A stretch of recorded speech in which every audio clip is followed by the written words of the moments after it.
Welcome to Forward2Extraordinary. I'm your host, Gary Balanoff, and each podcast we explore ways of going beyond the back to normal mentality and expand to extraordinary with some extraordinary guests. Today, we welcome Kay Rawlins, founder and president of the Orlando City Foundation.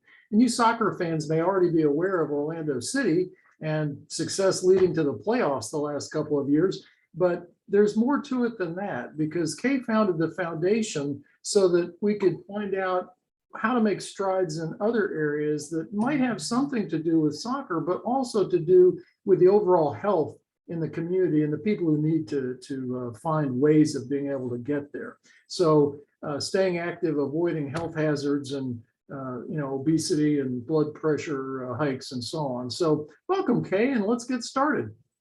Thanks for having me. Thank you. Well, you've been involved in Orlando City Soccer since before there was such a thing. The foundation grew out of the club itself, but now supports so many things that we'll be getting to. But first, what inspired you to make sure there was a foundation? I think in the beginning when we started the team here in 2011, I very quickly got introduced to lots and lots of good causes, as you can imagine. Everyone wants to engage with you in one way or another.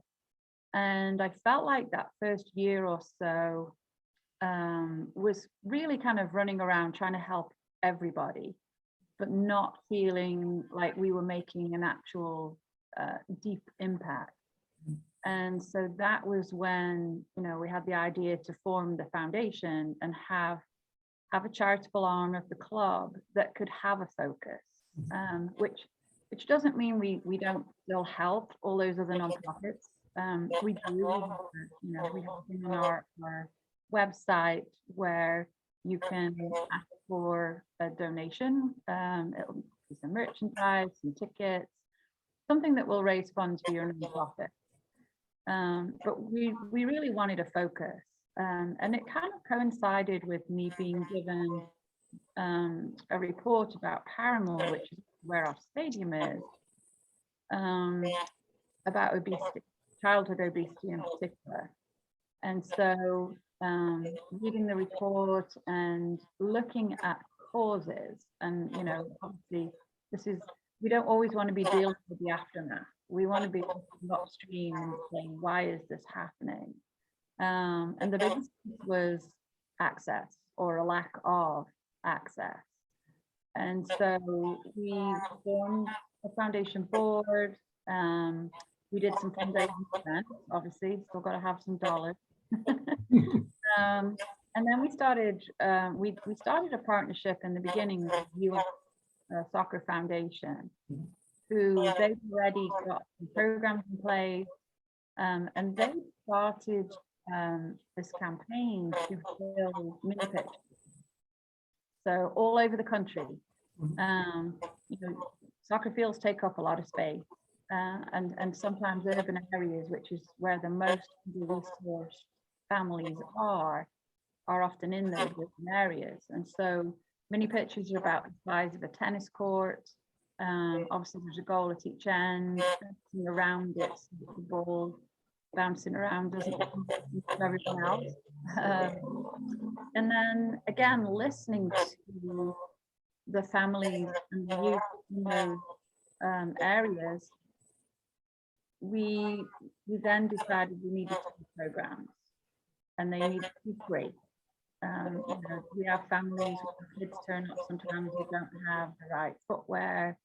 So we provide everything that they need: shirts, socks, shin guards, and then those who don't have footwear, we provide that too. And then to each center that we work with, the balls, the pennies, the cones, an instruction manual. We give training to the staff in each center as well, and we provide volunteer coaches to supplement them as well. We keep it pretty simple. It's a nice little 12-week program. Skill of the week. It's a lifestyle skill, whether that's talking about teamwork or respect or self-discipline, working hard, whatever it is. And then a nutritional element. And I guess that's where it led to the third piece of the puzzle. So we call it pitches, programs, and patches. Mhm. The patches are the gardens. We realized we were teaching nutrition to kids in areas where there was, again, a lack of access to fresh food. We can't make big supermarkets just build a new supermarket wherever we would like them to. And so we went to the city of Orlando and we worked with their Greenworks department, and we started building community gardens. And some of them are as small as 3 raised beds. They're about 10 by 4. The biggest one we were partners with was 50, and everything in between. Wow. And sometimes they're in community centers. We've got some in schools, especially the school here in Paramore, where we've got 16 raised beds there. And we actually pay for an educator to go in twice a week as well, because we understand, you know, these teachers have already got so much on their plate and we don't want to add to that. It's been hugely successful. They love growing their own things. And, you know, I have parents saying, gosh, they ate green beans. For the first time, right? Yeah. And there's this sense of achievement and pride in actually, you know, growing something yourself. So pitches and patches. You've also involved the players and the coaches and so on, and they've been very involved in the process too. What have they added to the process? Because when you see the pictures and the videos and everything, they're obviously excited to be there. This is not just something like, hey, Chris Muller, why don't you go out there and, you know, hang with the kids for a while? I mean, they get involved, they seem to enjoy it. What does this bring to their overall spirit going forward too? Yeah, and I think it's one of the things since we founded the club was it's not just the development of the players on the pitch, it should be off the pitch too. And things like community service is just a really great way to get them involved. And the programs are certainly something they recognize. It's something all of them can do, because we have a lot of kids who, you know, English is not their first language, and we have players the same. So this is something they don't have to do a speaking engagement. You know, they can just come out and kick a ball around with the kids. But the ones who are confident enough to speak are also such a huge piece of those programs, because, you know, we all know if an athlete, you know, especially one they can look up now on the internet, like on our webpage, and actually see who these players are and how famous they are, and, you know, all their accolades and achievements, then they're far more likely to listen to what they're saying. You know, so if we want them to talk about respect or, you know, teamwork, having one of the players talk about it really makes an impact, in a way that, you know, the rest of us just can't do. Yeah, well, and no disrespect to the Orlando Magic or any NBA team, but unless you're about 6'5" or above, it's really hard to have a dream of being in the NBA. I mean, you can do it if you're really extraordinary, but in soccer, you can be pretty much any size. So some of the smaller players are the most dynamic and do quite well. So it does give some of the kids something to shoot for beyond even just the basic technique, and they can take that on. And that's what the club is doing with their youth programs as well, correct? Yeah, and we actually, MLS actually have an ongoing campaign called Soccer for All. And I think that's one of the beauties of soccer. First of all, it is a global sport. Wherever you travel to in this whole wide world, someone will be playing soccer. You know, I've traveled a lot with my kids, and, you know, as soon as you get a soccer ball out, all of a sudden they've got friends. So I think that's the first thing. So it's boys and girls. As you said, you know, you don't have to be a particular height to be able to play. You know, Lionel Messi is not very, he's not terribly tall. Marta, who is, like, you know, 6 times FIFA World Player of the Year, is definitely not one of our taller players, but incredibly skillful. So I think there's that piece of it. You know, it can be played. So we, again, MLS works with Special Olympics. So there's a Special Olympics unified soccer team.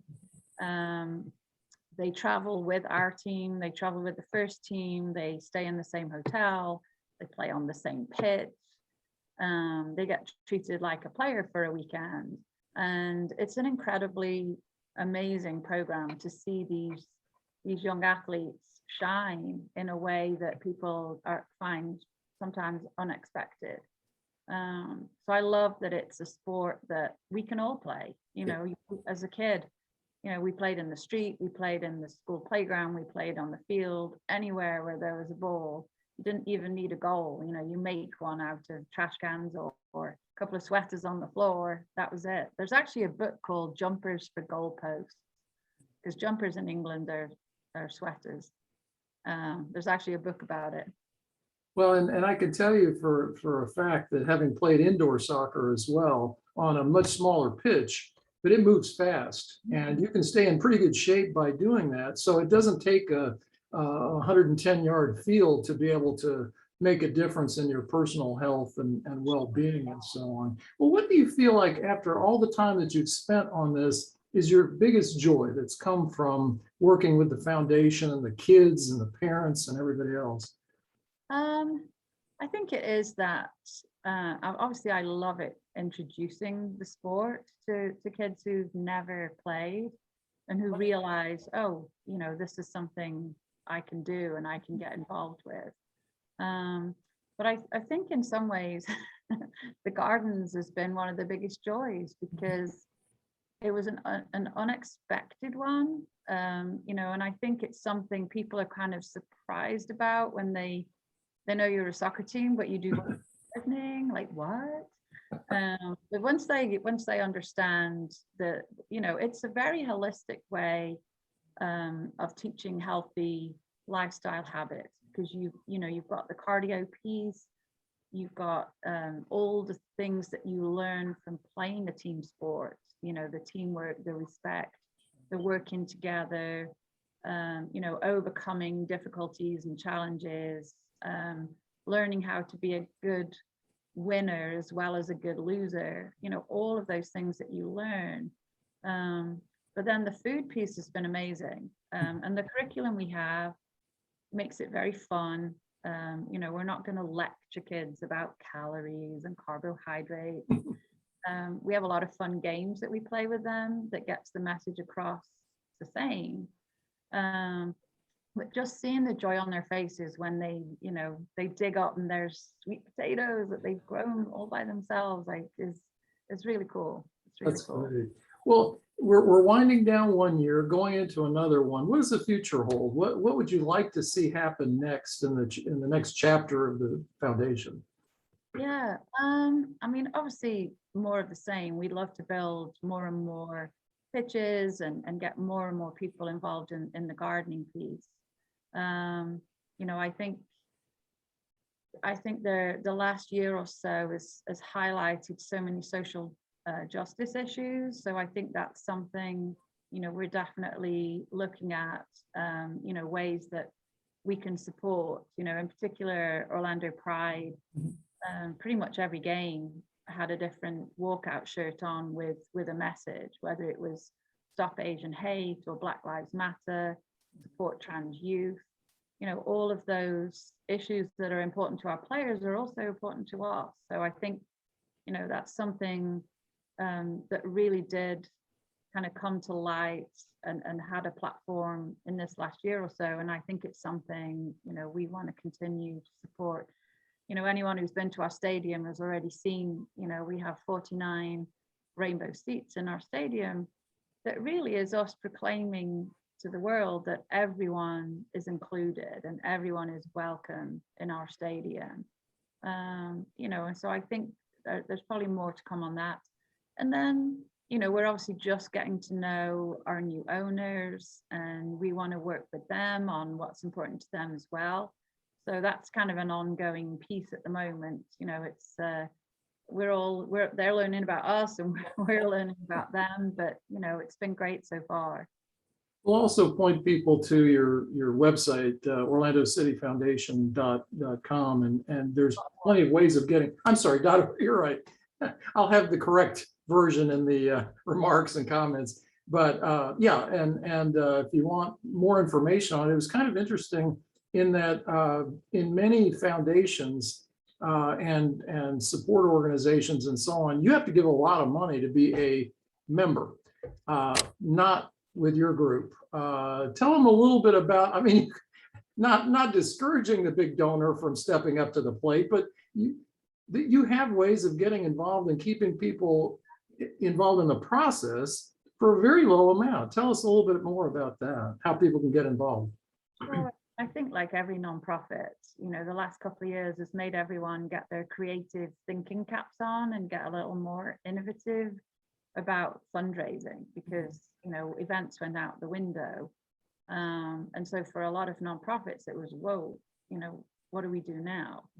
And we've been toying with the idea for a year or so about doing a giving circle, but to your point, the entry level is usually around about $1,000, and that's just a step too far for so many people. And for us, it was constant requests from our supporter base saying, how do we help? How do we help? And, we don't have enough projects. We don't have enough programs for everyone to be able to actually physically get involved. And so that was when we, kind of sat at the drawing board and we said, well, obviously we'd love those $1,000 people, but what if we got lots and lots of people who could give at the $10 a month level, the $120 a year level? Then wouldn't that be amazing? So that was where it started, really. So you can join for as little as $10 a month, or you can be $10,000 a year. There's an everything in between. We created some merchandise which we'd never really had before for the foundation. So if you join, you can have a scarf that's got the foundation on, which you can't buy. You have to be a member. And then again, the pandemic in some ways was good to us, because we did, over that first year, we did 4 events, but online. So, obviously it doesn't cost us anything, but hopefully brings some value to the members, because we would have the players come on, and do some fun kind of Q&As with the people who were on the call. So it's been great so far. And the idea will also be, if we open a new pitch, we'll invite all of our Kicking It Back Club members, come out to the grand opening, to the ribbon cutting, or a garden. We did do a garden build just a couple of months ago now. We had a bunch of supporters came out to that, which is, I love when they come out. They seriously are the best. But this was just a way for, hopefully, everyone to get involved. And it certainly worked, and you get your name on our website, and we're going to have a space actually coming up, watch this space literally, in the stadium, where we're going to have all the supporters and members too. So yeah, it'll be good. That should be a lot of fun, and that's what it's about, trying to put together good ideas with having fun doing it. So we thank you, Kay Rawlins, for being with us today, and for all the projects that you're working on. Continued success in the Orlando City Foundation, and you can find out more at .org. And if you go to an event, look for Kay. She'll be the one in purple, right?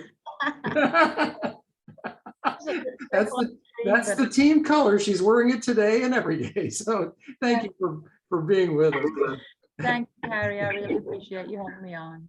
Well, thank you. And that wraps it up for today on Forward to Extraordinary. But be sure to subscribe and listen to all of our podcasts at Buzzsprout and wherever you receive your podcasts. And be sure to let us know if you know any special guests who might be good additions to Forward to Extraordinary, like Kay Rawlins. So be sure to listen. Thanks for listening today, and stay on the path to extraordinary. Thanks.